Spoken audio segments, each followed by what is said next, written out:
They face Leeds at 3 o'clock on Saturday afternoon UK time. So let's hear from Mikel Arteta, followed by Javi Gracia. Afternoon, Mikel. Hi. Happy birthday. Thank you very much. Thank you for the cakes. How You're did you welcome. spend it? And if you can tell us what maybe your birthday wish was? Well, I spent it with my family. I went back home to my hometown, San Sebastian, and I had all the family there with me. So it was a really weird way of celebrating it. A little wish maybe that there's a It's a secret. Premier League title It's a in the secret. next You can few imagine it, but it's a secret. I guess if you tell us, then it maybe doesn't come true. So Who knows? let's come to matters ahead of tomorrow. And we spoke to you before the international break, and you talked about William Saliba knowing more in the next little while. How is he progressing? He is progressing. Unfortunately, he has still some discomfort in his back, and we are trying to manage it in the best possible way. Unfortunately, he's not going to be fit for this game, and we are trying. He's trying to do everything he can to feel better and get him back training, but not yet.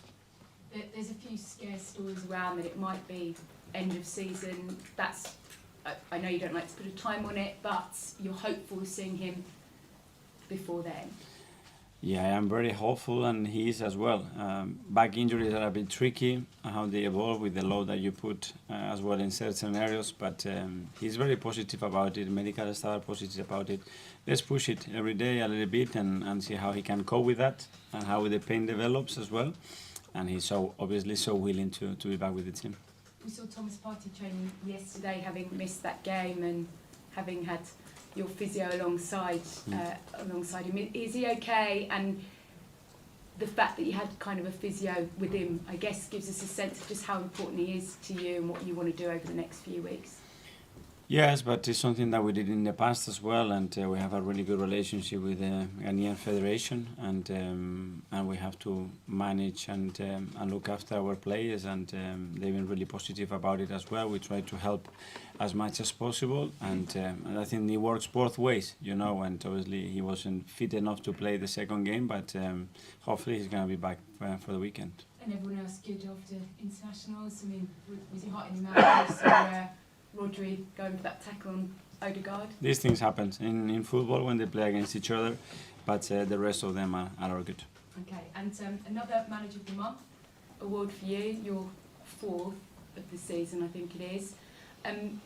Lots of highlights in March, but one of the things you're most proud of is how you overcame that sort of blip a few weeks before. For sure, and we needed results, we needed performances, and we got the results in various ways. Some games we had to really react and push ourselves to the limit to get those results. In other ones, we were really dominant. Okay, we were really dominant, and we won the game with a bigger gap. So we have to continue to do that every single day to try to play better, and against Leeds it's going to be the same case. And the moment of March for you, which moment was it?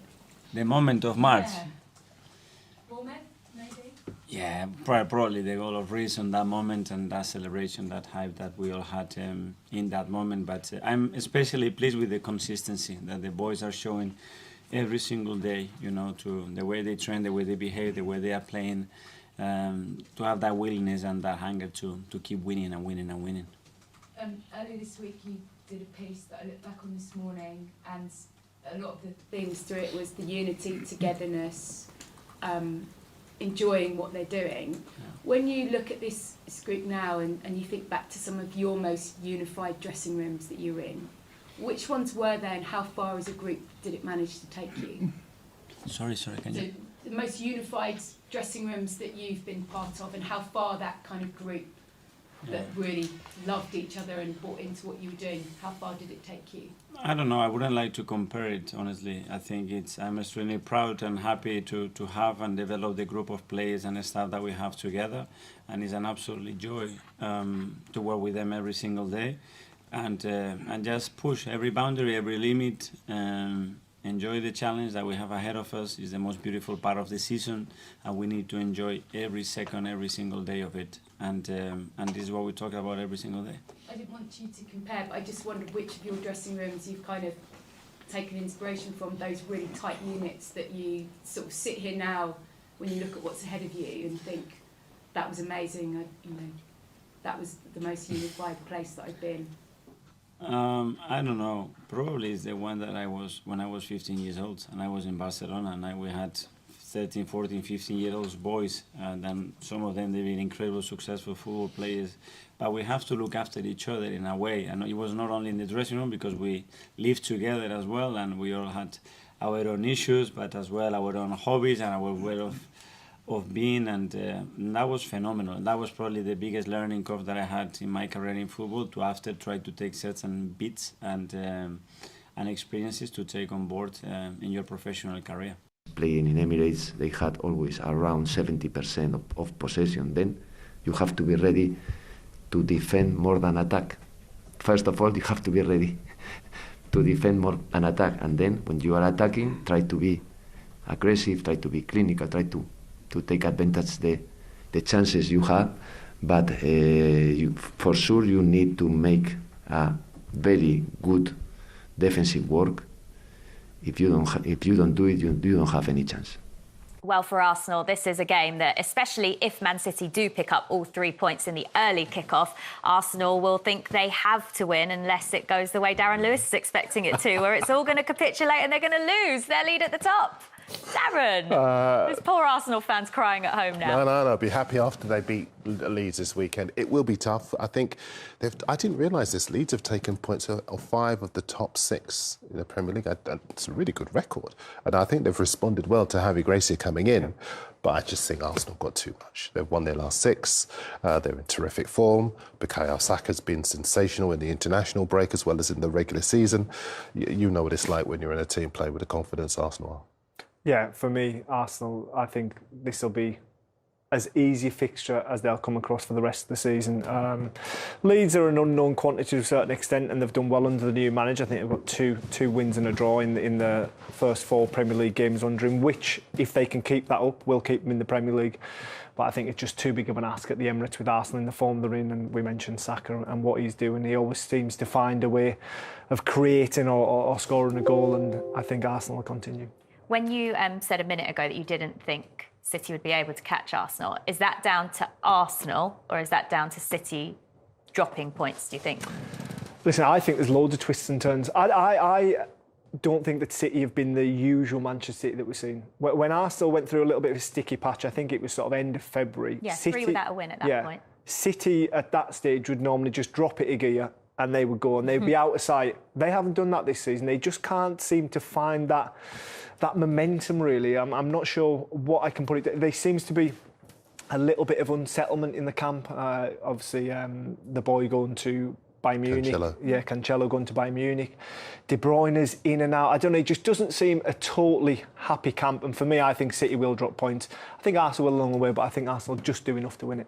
And how much of that is down to the form of Bukayo Saka? How good has he been? I think he is one of the most influential players in the Premier League, in so much as he has that X factor to make things happen.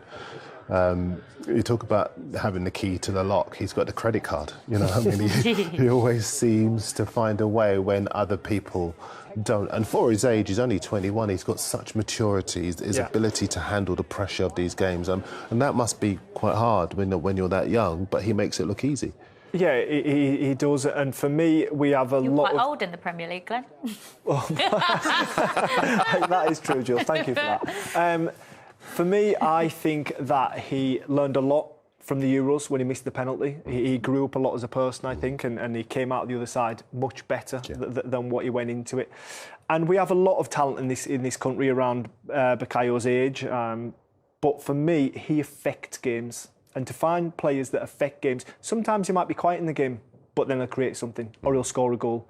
And they're hard to find, really hard to find. Somebody that affects a Premier League game week in, week out, consistently.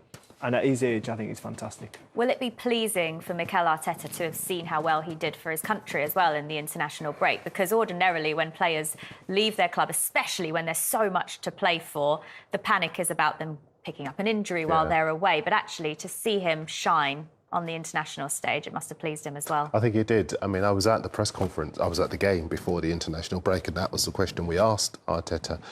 Are you nervous, given the last time their country's Gabriel Jesus came back injured? And he said, no, they've got to go and let the chips fall where they may. And he said the great thing about the period after they came back was that every other player stepped up. Eddie Nketiah stepped up, midfielders, Odegaard stepped up, did a real captain's job. Other players step up. And that's what, as you were saying before, Arsenal can do. There are other players who can step into the breach. I do have one quick question. Go on. Right? Is it for me or for Ben? I'm a bit worried. And everyone at home as well, right?